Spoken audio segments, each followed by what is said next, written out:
So, ang big boxing fight this weekend is Sebastian Fundora versus Keith Thurman. March 28 po yan at syempre, yes, magla-live commentary po tayo sa laban na yan. So dito sa video na ito, pag-usapan po natin yung tail of the tape, keys to win ng dalawang boksingero, ang odds, at yung prediction ko. And let me tell you a quick story first, no? Sa mga first time na mapapanood yung keys to win and prediction ko, or at least yung pick ko dito, I already made one 6 months ago. And lalagay ko na lang to sa comment section kasi nagbago na po yung pananaw ko dito po sa Sebastian Fundora versus Keith Thurman fight. And let me tell you kung bakit nagbago at I'm gonna give you a warning. Alam ko excited ang lahat and hindi ko alam kung napanood yung weigh-in, yung mga press con at saka yung iba po mga interview ni Keith Thurman. Huwag kayo manood. Huwag. Masisira lang. Podcast Sports, the number one independent sports voice of the Philippines. So, 2 days to go. I think 2 days, no? March 26, March 28, or sa Sunday morning. And today is just Thursday. So, Sunday, technically 3 days for us in Manila. Ang pinaka-biggest fight for this weekend, which is the Keith Thurman versus Sebastian Fundora. Initially, aminin ko na, I was picking Keith Thurman because if I look at Keith Thurman and if I listen to Keith Thurman, nakukonvince ako si Keith Thurman talaga yung isa sa ilang boxer na pag narinig mo magsalita, you gotta believe him. This guy is a good commentator. Could be a good motivational speaker or motivator because I am motivated and I was motivated to pick him. But, as I look at the stats, nag-review ako, it feels like if I'm gonna think objectively, I think medyo malabo pong manalo si Keith Thurman, and let me explain myself. Okay? So, unahin na natin ang ating tail of the tape. So, alright, here we go. Courtesy of BoxRec. Ang laban na po na ito ay magaganap po sa March 28, 2026, MGM Grand Garden Arena sa Las Vegas. This is the home of the big fights in Las Vegas. Sebastian Fundora is 23 wins, isang talo, isang tabla. Samantalang si Keith Thurman, ganun din naman. Mas maganda pa nga yung record ni Keith Thurman, 31-1-0. But the thing that you need to check here, unang-una, because I'm a little bit biased, sabihin ko sa inyo, because, we have our very own Manny Pacquiao who's on the advanced age, just like Keith Thurman, and keep winning against younger guys. So, I was holding on to that, but I realized that I was kind of picking emotionally and picking because of my feeling, because syempre kapwa Pilipino, I trust him, I know him, but this time around it's a little bit different. Now, so Keith Thurman is 37 years old. No, ang kalaban niya 28. And not only that, although ito rin isa rin sa bagay na parang na sinasabi ko sa sarili ko na wala yan. No, wala yan. Kaya ni Keith Thurman 5'9" against 6'5". So initially, and if you listen to Keith Thurman, talagang mabibilib ka sa kanya sa mga sinasabi niya. And if you look at the last 6 fight, si Sebastian Fundora, na knockout po siya ni Brian Mendoza. Okay? And if you look at naman dito kay Keith Thurman, ang nakatalo lang sa kanya is Manny Pacquiao. Yung argument ko before, Manny Pacquiao lang nakatalo kay Keith Thurman. Ang daming mga galing na boksingero na natalo po ni Keith Thurman. Manny Pacquiao lang ang nakatalo sa kanya. Back in 2019. So that's the keyword. Back in 2019. So if you look at this, and this is my biggest problem with Keith Thurman now. Now, if I hold on to his skills, and I think sa tingin ko nga, mas magaling, mas may experience, and sa tingin ko mas smart si Keith Thurman kaysa kay Sebastian Fundora. I'm gonna give him that. Okay? But there's one big problem for me, and I think that's undefeated. And I'm not talking about Father Time. I'm talking about something else.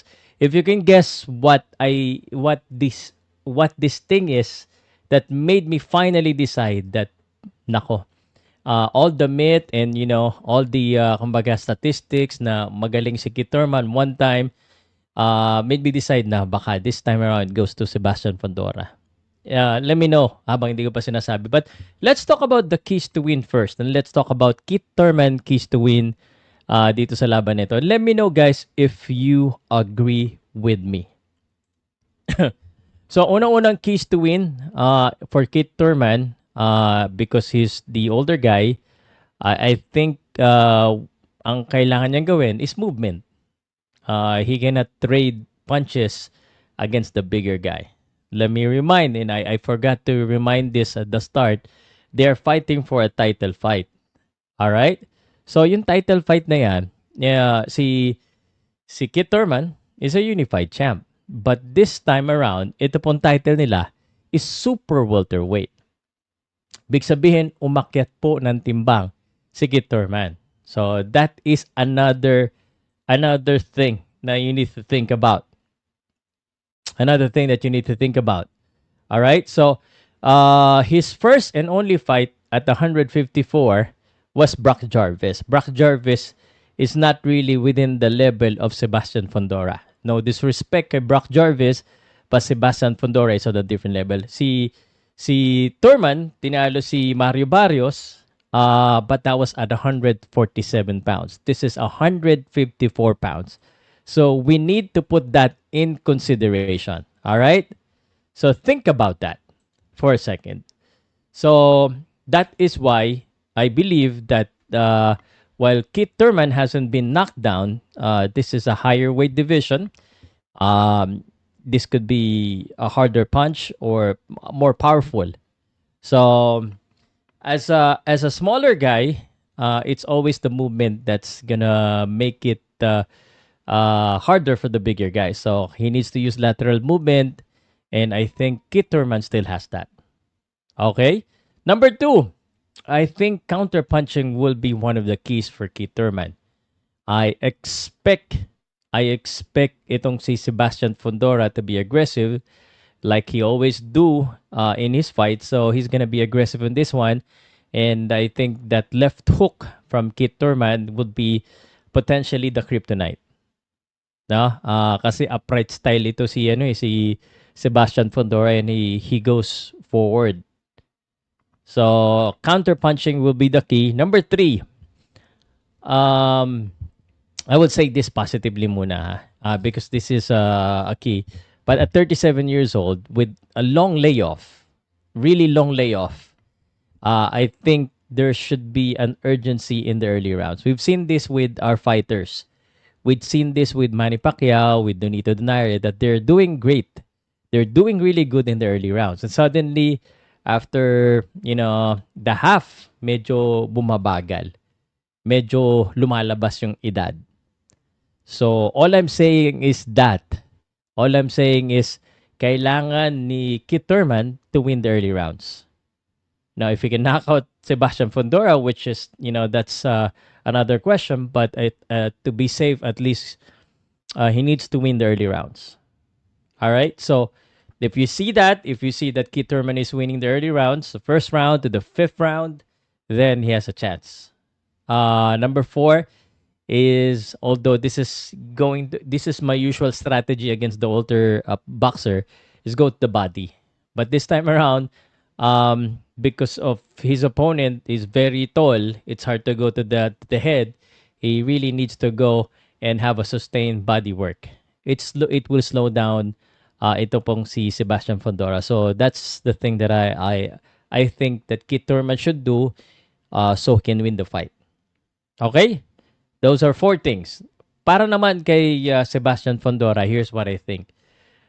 Sebastian Fundora, the taller guy, usually, although I think he can still use this and still be aggressive, is basically use his length, use his jabs. And he can be aggressive without going inside. Now, again, si Sebastian Fundora likes to go inside and likes to trade inside with the uppercuts and, kaya niya makipag bakbakan. But he doesn't need to sacrifice his advantage, which is his length. So his striking distance could be still out of range from with Kit Torman. You understand where I'm coming from here? So utilize a lot of jabs, straight, and just, try to fight Kit Torman from the outside. Mahihirapan si Kit Torman pumasok. Hindi lang pumasok, pati kumounter, which is one of my key. So I think Kit Torman, being the younger guy and the bigger guy, needs to make it physical. So physical, but still lengthy. So ibig sabihin, kailangan aggressive din talaga.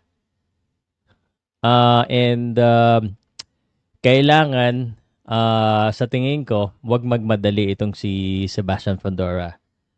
He needs to be aggressive, but not to the point that he wants to finish the fight early. Because I think magpe-favor po kay Sebastian Fundora if it goes to the latter rounds. And this is what I've learned from boxers who's elite, who has good experience, but a little bit on the older side. No, basta after after on the later rounds, medyo nagpe-fade talaga yung may edad. And talagang Father Time is undefeated. But that's not what I'm talking about. Kanina nagsabi ako, ano yung undefeated na may hirapan? And this basically ang nagbago sa isip ko kung bakit biglang Sebastian Fundora ako, hindi Kit Torman. Sabi ko sa inyo, huwag nyo panoodin si Kit Torman. Pag pinanood nyo si Kit Torman, ang galing magsalita, talagang mabibilib ka. And this is one of the reason why papanoodin nito ng mga tao kasi magaling magbenta si Kit Torman. And we've known this already. And somehow, mako-convince ka eh.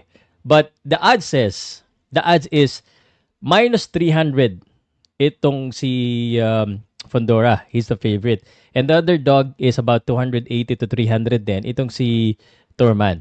So what does that say? Big sabihin, 70% chance na manalo ni Fundora based on the odds. Si Torman kasi, cerebral, strategic, and I still believe he has that one-time power that could hurt itong si Sebastian Fundora. Yes, it's very possible, but I think that's a slim chance. Fundora, high pressure, comfortable in chaos, awkward, mahaba. I do not think. I think na mananalo siya. No, I don't know if there's anything that Torman can give that would kumbaga mawala sa pwesto itong si Torman, because I think si Fundora, I think whether it's stylistic or chaotic fight, I think he can do it. But nonetheless, the chance of Torman is early rounds, but if it goes to the mid rounds and the late rounds, Fundora is gonna probably be the favorite. Again, the youth, the length, it all favors Fundora. So, what is the X factor? What is the thing that I was telling you that's going to be a big problem? I'm gonna show you. So, one is the obvious. He's too big and young. Okay, and the two, which is, I think everyone would agree with me. If you look at the last 6 fight of Torman, this is the biggest problem that I see. In 2002, since 2002 in April, Sebastian Fundora had 6 fights. But since 2002, Torman only had 2 fights. And last year, he only had 1 fight, and that is only 3 rounds. So inactivity will certainly be a big factor in this fight, especially against Sebastian Fundora, who's very aggressive. So baka magulat. No? Again, there's still that invincibility cloak on Kit Torman kahit sabihin natin natalo na siya ni Manny Pacquiao. But it's just ang hirap i-neglect yung fact na he's older and he only fought 3 rounds in the last year. In last year, though. So that is so hard to kumbaga i-get over. So Kit Torman is gonna win the battle before the fight, but during the fight, I think the safer pick is Fondora. But if you are gonna kaya na gusto mo ng medyo baka swertihin, maybe Turman by knockout. Because honestly, if this goes to a decision, the way Sebastian Fondora fights, I think either late round knockout and decision for Sebastian Fondora, and that is my prediction. So I'm picking Sebastian Fondora either late round or decision for Fondora. Baka matibay pa rin itong si Kit Thurman, but it's just the size, the inactivity, it's just and the youth is just all in favor of Sebastian Fondora. Hard to neglect. Let me know what you think in the comment section, guys. And kung sakali po na wala pa kayong sports app, just click the link sa description, yung message me sa Messenger. And then automatic po, meron po akong link ng Arena Plus. Yun na lang po yung i-click nyo, doon po kayo mag-register. Mas safe po yan, 21 years old and above. Just make sure you game responsibly. Do not bet yung mga bagay na para sa pag-aaral, para sa kalabaw. So just do it for fun. Okay? Let me know in the comment section kung kanino kayo and if you agree with me or disagree with me. Let's talk sa comment section. Binabasa ko po yan. Hindi ko man nare-replyan lahat. Binabasa ko po. Salamat po.